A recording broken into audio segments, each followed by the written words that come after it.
Hello everyone. So in today's lecture we will understand about the under recognizing gesture and detecting common gesture.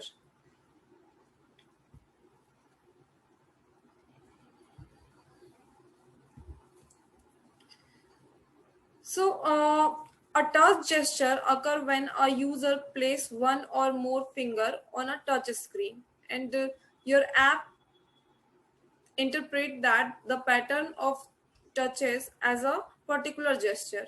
So such as a long touch or double tap or scrolling. So Android provide a variety of classes and method to help you to create and detect the gesture. So your app should not depend on touch gesture for basic behaviors. Since the gesture may not be available on all the users to in all contexts. So adding touch-based interaction to add touch-based interaction to the app can greatly increase its usefulness and appeals. To provide users with a consistent and intuitive experience, your app should follow the accepted Android convention for touch gesture. So let's understand how it detect the common gesture. Okay. So if your app uses common gestures such as double tap, long press, feeling, and so on, so you can take an advantage of a gesture detector class for detecting common gesture. So use the gesture detector compact, which is provided as a compatibility compatibility implementation of a framework gesture detector class, which guarantee the newer focal point scrolling behavior from Jelly Beans MR1 and all the later versions. So this class should be based on so this class should be based on only with the motion event reported to touch the device, and don't use it for trackball or other hardware events. So gesture detector compact let you detect common gesture without protecting without processing and individual touch event. So it detect various gesture and event using motion event object, which report movements by fingers.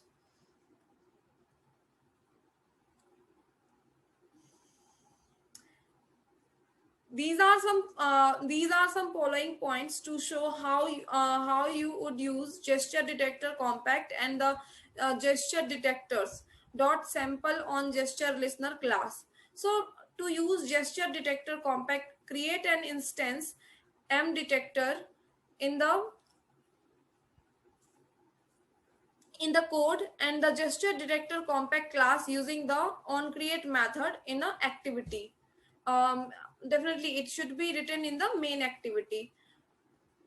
So just write public class main activity extend activity and private, and just write a private gesture detector compact my detector. Here my detector is the instance of gesture detector compacts. After that, just override them and public void on create, in which you have to pass bundle save instance state. Inside this method,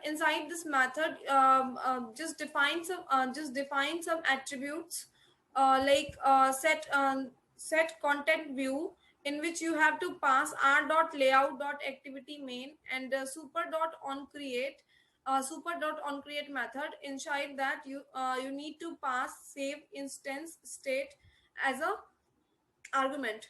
So m detector m detector, which you already create as a object, just provide them a memory by using a new gesture detector compact class in which you need to pass in which you need to pass some argument like this new and my gesture listener. So when you initiate the gesture detector compact object, gesture detector object, one of the parameter is what one of the parameter is take in a class. You must create my gesture listener in the uh, code. So and that does one of the following, that is implement the get gesture detector dot on gesture listener interface. This is mainly used for detect all the standard gesture. Okay. Or another way you can extend the gesture detector dot sample on gesture listener class, and which you can use to process only a few gesture by overriding the method you need. So some of the methods it provide include on down, on log, on long press, on fling, on feeling, and on scroll. So these are some of the pre-included methods are given inside the get gesture detector dot simple on gesture listener. After that just create the class that is my gesture listener as a separate activity to extend gesture detector dot simple on gesture listener. Just override the on feeling and on down method to show log statement about the event. So for this guys, you need to firstly write the class name. So here in this example, here it took class name as a my gesture listener, and just extend the get gesture detector dot simple on gesture listener, in which a private static final string debug underscore tag equal to gesture are defined. And we already know that here I'm taking only two method, that is on down and on feeling, right? So just override these two methods uh, by writing at the rate override, and then write public boolean on down method, in which just pass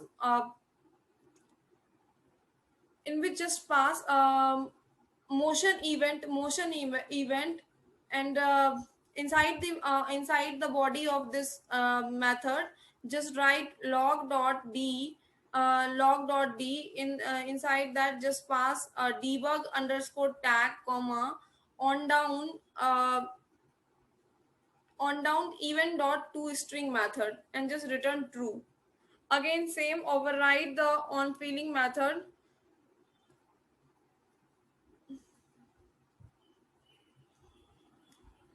Okay. So to intercept touch event, override to touch event, and just call back the gesture detector compact class in a main activity. Okay. So inside the main activity, you need to override on touch event, on touch event, in which firstly you have to pass motion event as a argument. So this dot m detector dot on touch event,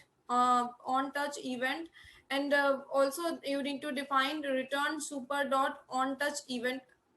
So detecting all gesture, to detect all type of gesture, you need to perform two essential steps. First step is gather data about touch event, and interpret the data to see if it meant the criteria for all the gesture, uh, if your app support or not. So the gesture start when so the gesture starts when the user first touches the screen, and continue as a system continue as the system track the position of the user's fingers and end by capturing the final events of the user's finger leaving the screen. And throughout this interaction, an object of the motion event classes is delivered to on touch event by providing the details of every interaction. So your app can use the data providing by the motion event to determine if the gesture it create about or it cares about happen or not. Okay. So for example, when the user first touches the screen on to touch event method and trigger on the view was touched, and the guys these days there are so many uh, screen size are available in the market, right? Some people have a 6-inch mobile, some people have a 4-inch mobile, some have a 5-inch mobile, some have 6.4-inch mobile. So whatever screen size, according to that it automatically resize them. Okay, so it will be happen by using a vector assets. So the vector asset studio dialog appear for the vector assets, and just click the material icon radio button and then just click the choose button to choose an icon from the material design space. Okay, and after that just click the next after choosing an icon. Okay, and click finish and then click finish to finish. The icon name should now appear in the app appear in the app folder. Now just click on the res folder and then drawable folder. Okay, now adding the button with text and icon to the layout. Okay, adding in button with the text or a layout. So for that guys, you need to write some xml code. So to create a button with text and icon as shown in the figure below, to use the button in the xml layout and just add the android drawable left attribute to draw the icon to the left of button text as shown in the figure here. Okay, and then for this you need to just write some code, like you need to firstly call the button attribute, in which you need to add some attributes like layout width, layout height, and what text you want to show. And drawable left, this will drawable left is used for showing for placing the button icon. Okay, so as you can see guys, a button is appear here, in which alert is written. Alert is actually a text message or a text on the button, and alarm, or you can say that a watch type something icon is appear on that button, right? So, but it is on a left side, so that's why drawable left we need to call, and we need to write the name of that button. So button icon is name. So this is how we can create a button with the image or text both, right? Next is how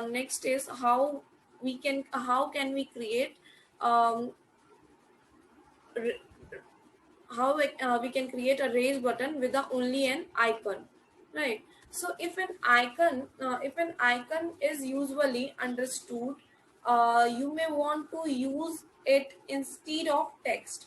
So to create a raise button with just an icon or image, use the image button class, in which extend the image view class. You can add an image button to your xml layout. Okay, so for that you need to call the image button tag or attribute, or a tag or element, image button element, and in which you need to add some attribute like layout width, layout height, and source. means a source of image icon. Okay.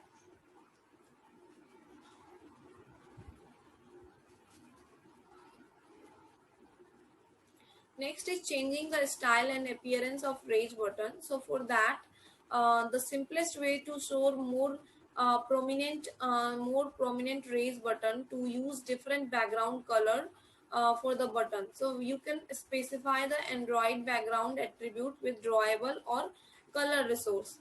So for that, you need to just write a attribute Android colon background equal to at the rate color slash color primary. Okay, the appearance of your button, the background color and the font may vary from one device to another, because device by different manufacturer often have different default style for input control. So you can control exactly how your button and other inputs control are styled using an theme, or using a theme that you apply to your entire app. So for instance, to ensure that all device that can run the holo theme will use the holo theme for your app, and declare the following in the application element in the Android manifest.xml file. So for that, you need to write the attribute like Android colon theme equal to at the rate Android colon style slash theme dot holo. So after adding the above declaration, the app will be displayed using the theme, and the app designed for Android 4.0 uh, and higher can also use the device default public theme family. And the device default theme are alias for the device uh, native look and feel. So the device default theme family and visit style family offer a way for developers to target the device uh, native theme will with all customization in fact.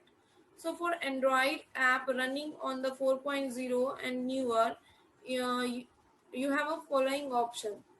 Okay, so firstly use the theme such as one of the holo theme, so that your app has exact same look across all Android devices running on 4.0 or newer. So in this case, the app look doesn't change when running on the device with a different default skin or custom skin. So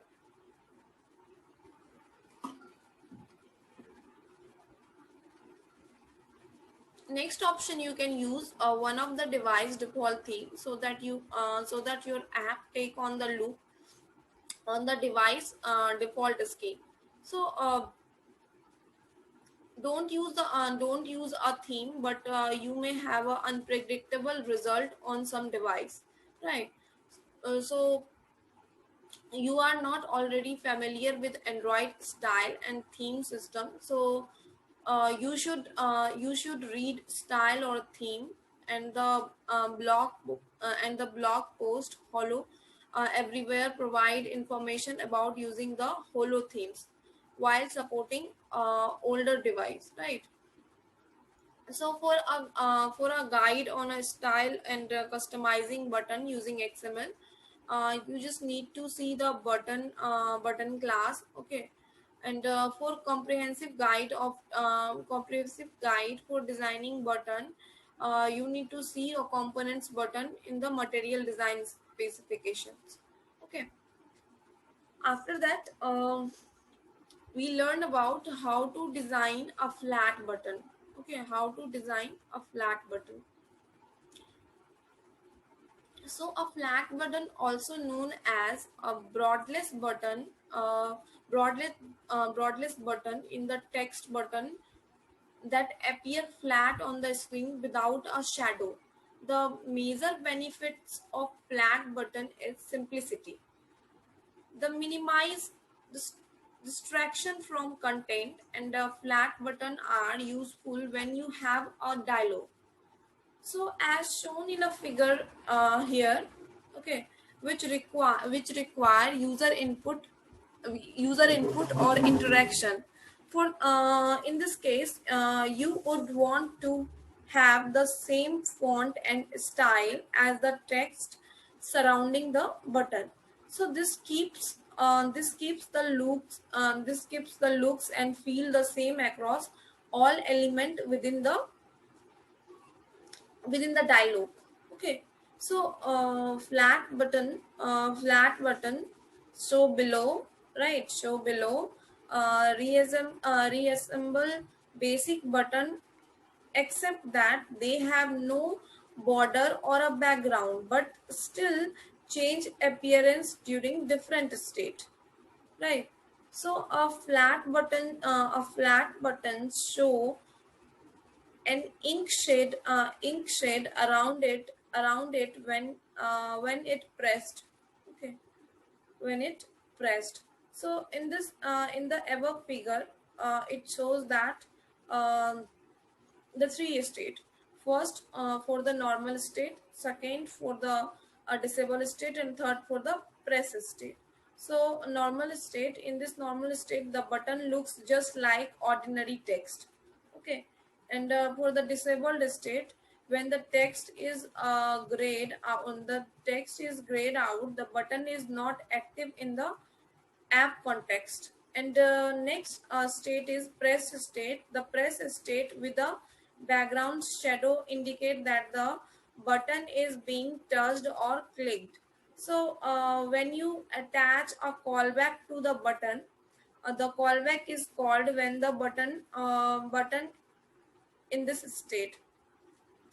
So if you use the flat button within the layout, be sure to use padding to set it off from the surrounding text so that the user can easily see it.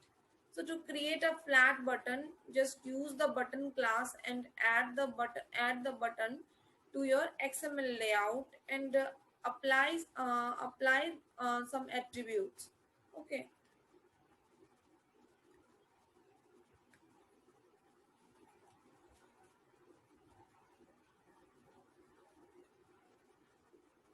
So designing an image as a button, you can turn an image, you can turn an image you can turn any view such as image view into a button by adding the Android on click attribute in the XML layout. So the image of the image view must already be stored in the drawable folder in the project. So note that to bring image into your Android Studio project, just create or save the image in JPG format and copy the image file into the app into the app folder, and inside the app folder the src folder is present. Just click on that and then you will see a main folder. Just click on the main folder again and then you will see res folder. Inside the res folder, drawable folder is present. Just click on that and you will see your project. Okay, so for more information about drawable resource, you can just check the drawable resource in the app resource section of Android developer guide. So if you are using a multiple image as a button, arrange them in a view group so that they are grouped together. So for example, the following image of drawable folder are defined for image view, and the grouped in the linear layout set to horizontal orientation so that they appear side by side. Okay, they appear side by side. So for creating this image button, you need to write the following code. Okay, First of all, you need to call a element, that is linear layout element. Inside the linear layout element, you need to add the attribute, that is layout width, layout height, and the orientation, and also the layout margin top. So guys, you can see here layout width is written as a match parent, and layout height is also a match parent, and next orientation is horizontal, and layout margin top equal to 260 dp. Okay, so it was defined, and after that obviously there are three image here. So for that you need to call three image view. Okay, so for in the first image view you need to again write some attribute, and you need to add some control also to each button. Okay, so for that attribute you need to add is layout width, layout height, src, and on click. So the value of layout width is equal to wrap content, layout height same wrap content, src whatever the source for that particular image you need to write here. For example, first image is ice cream circle, so you need to write the source for that. Okay, and after that just add the on click equal to order ice cream. Okay, means whenever you click the ice cream icon, means that whenever you click it was added, or maybe it was ordered from your side. Okay, next image view is a actually for donut. So for that same you need to add some attribute like layout width, layout height, src, and on click. So whenever you click on that donut image, the order will be placed. Okay, the order will be placed. Next, that image view. Okay, in which layout again this one next third image is actually a Frio image, Frio, and sorry, Froyo. So for Froyo you need to again add some attribute in the image view elements, and these attributes are actually a layout width, layout height, src, and on click. So whenever you click on the Froyo, uh, your order will be placed. So these three image are actually written in the linear layout. Okay.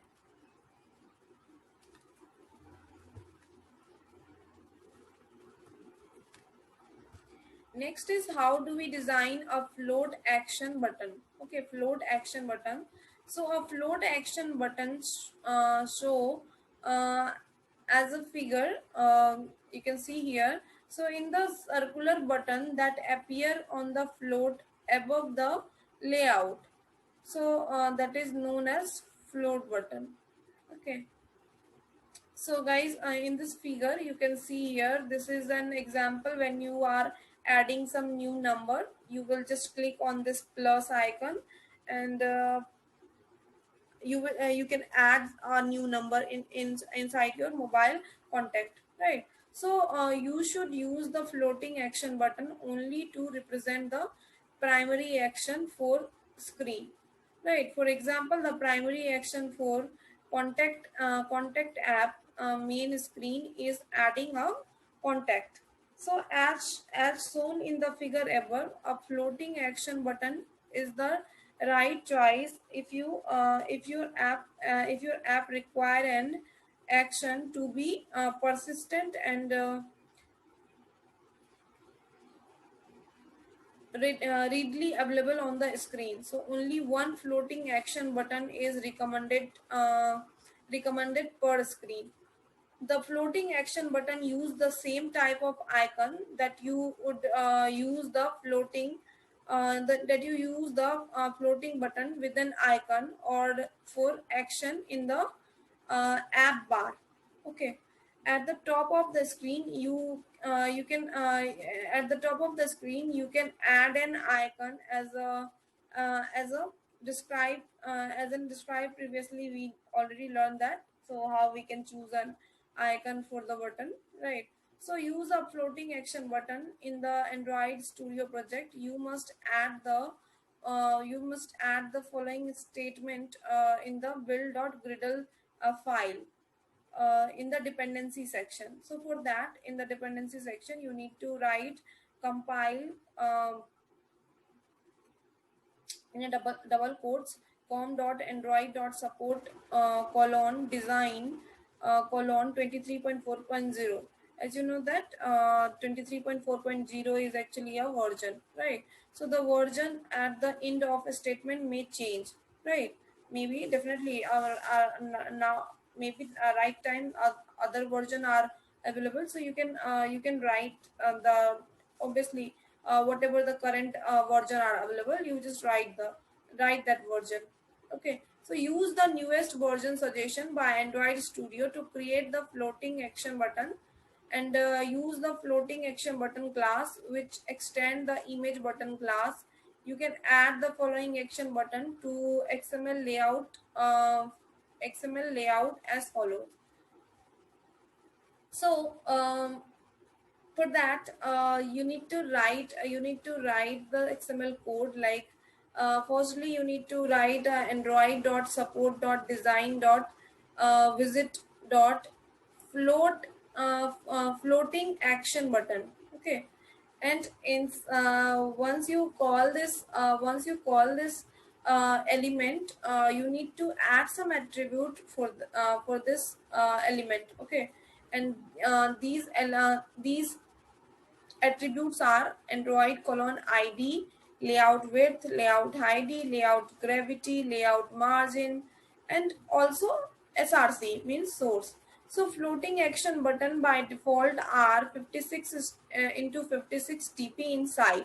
So if the best to use the default size, unless you need the smaller version to create a visual continuity with the other screen element. So you can set the mini size, that is 30 cross 40 dp app uh, with the app colon fab size attribute.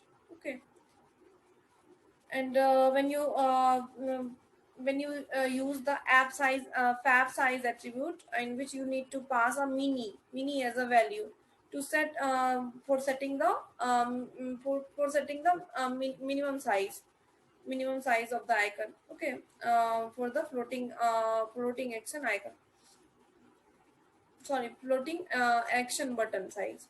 Okay, the minimum size is 30 is to 40. So to set it back to the default size, you just need to write app colon fab size equal to normal. So when you choose a normal as a value, then it means it automatically understand that you are saying that the default size of a floating action bar, that is 56 into 56 dp, right? So to responding to the button click event,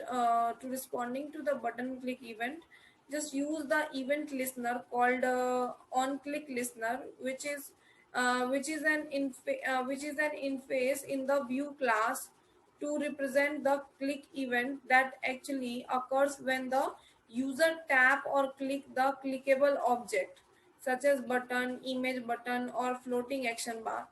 So for more information, an event listener or other type of UI event, and read the input event section of Android developer documentation.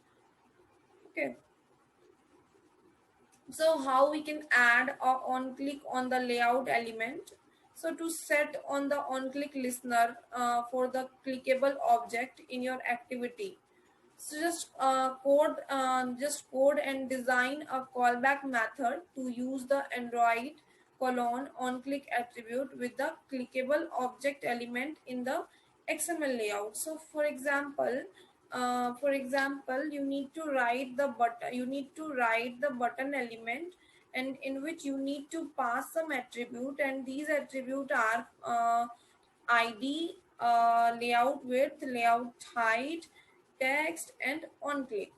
So when you so in this case, when a user click the button, the Android system call the activity send message method. Okay, and for that you already wrote some code uh, in your Java file.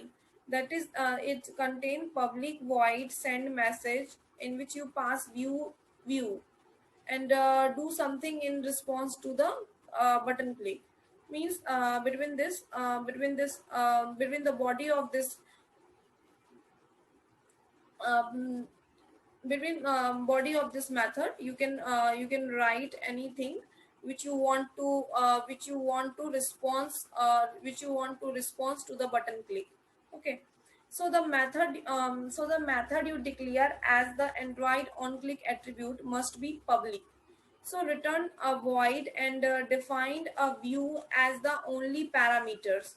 So use the method to perform task or call other method as response to the button click. Okay. So using the button listener design pattern, you can also handle the click event programmatically using the button listener design pattern. So for more information on the listener design pattern, um, you can see a creating custom listener. Okay,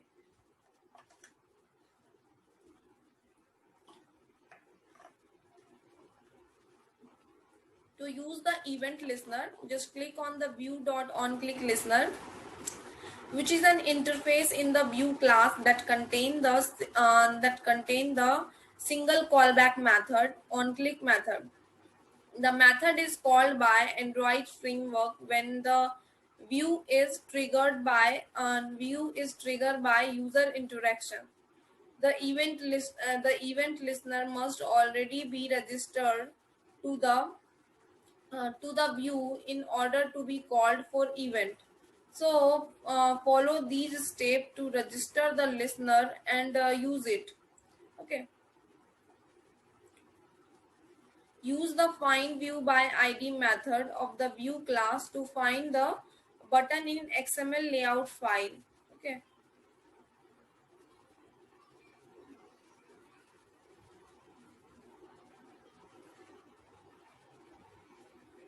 so for that you need to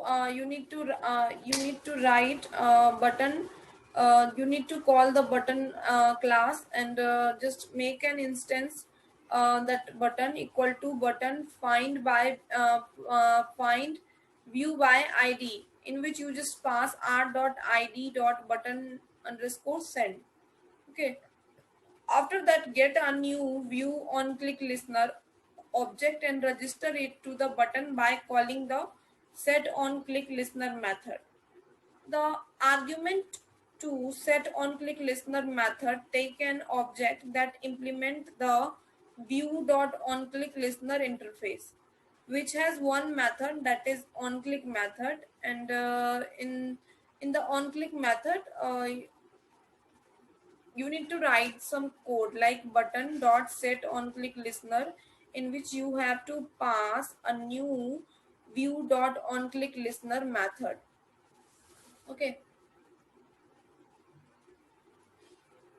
so define the on click method to be public and return the void and define the view as an only parameters. Okay,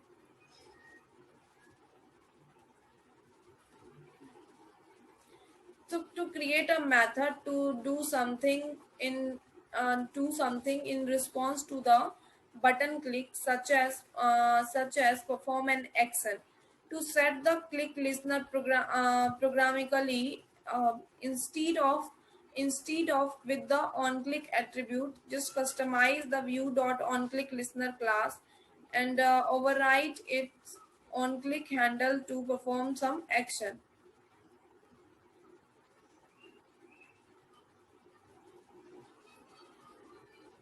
Using the event listener interface for other event, just other event can occur with the UI element, and you can use the callback method already defined in the event listener interface to handle them. So the method are called by Android framework when the view to which the listener has been registered. It triggered by the user interaction, and you therefore must set the appropriate listener to use the method, and the following are some of the listener available in the Android framework and the callback method associated with each one, right? So for that, just click on click method from view dot on click listener, and handles a click event in which user touches and then uh, releases an area of the device display occupied view, and then just on click callback has a no return value, right? And then after that, just click on a long click method from view dot on long click listener. It actually handle an event in which the user maintain the touch over the view for extended period. So this return a boolean to indicate whether you have consumed the event, and it should not be considered further. So this is returned true to indicate that you have handled the event, and it should stop here, and return false if you have not handled it, and so that the event should continue in any other on click listener. Okay. And after that, just you can use on touch method from view dot on touch listener, and handle by from the touch content with the screen, including individual or multiple touches, and gesture motion, including a press and release of any movement gesture in the screen, right? In the screen, which include a directional information, and it return the boolean to indicate whether an listener consume this event or not. After that, you can also use on focus change method from view dot on focus change listener. So you can handle when focus moves away from the current view as the result of interaction with the talk ball, and navigation key is appear. Okay. After that, another method is also present, that is on key method from view dot on key listener, handle when the key on the hardware device is pressed while a view has focused. Okay. These methods are actually associated with the callback methods. Okay. So today we properly understand about the two type of button, that is floating that is a first one is raised button, and the second one is flat button. Okay.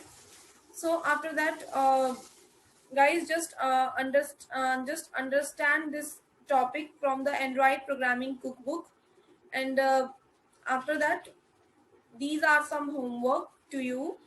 Just understand this, and tell me the answer. So this is the first question for you.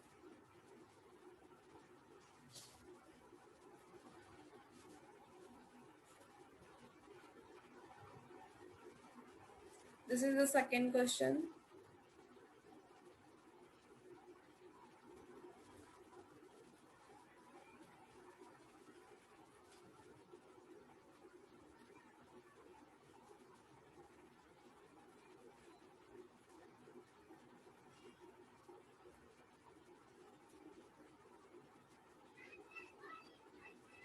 This is the third question.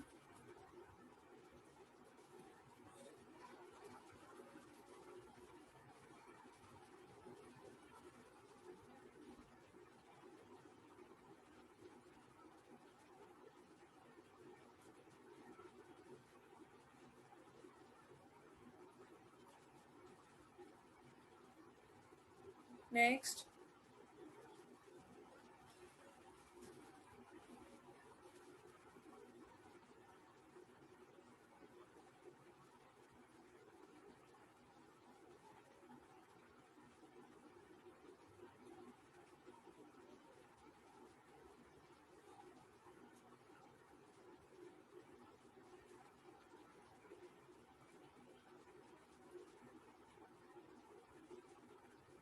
Next.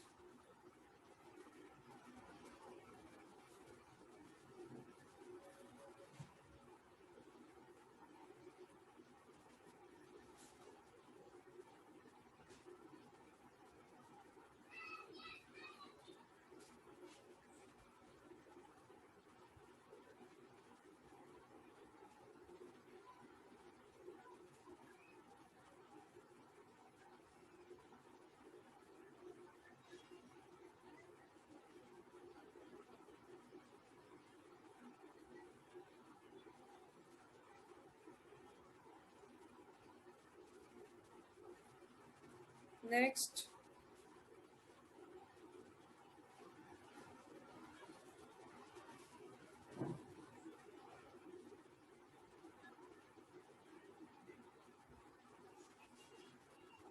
Next.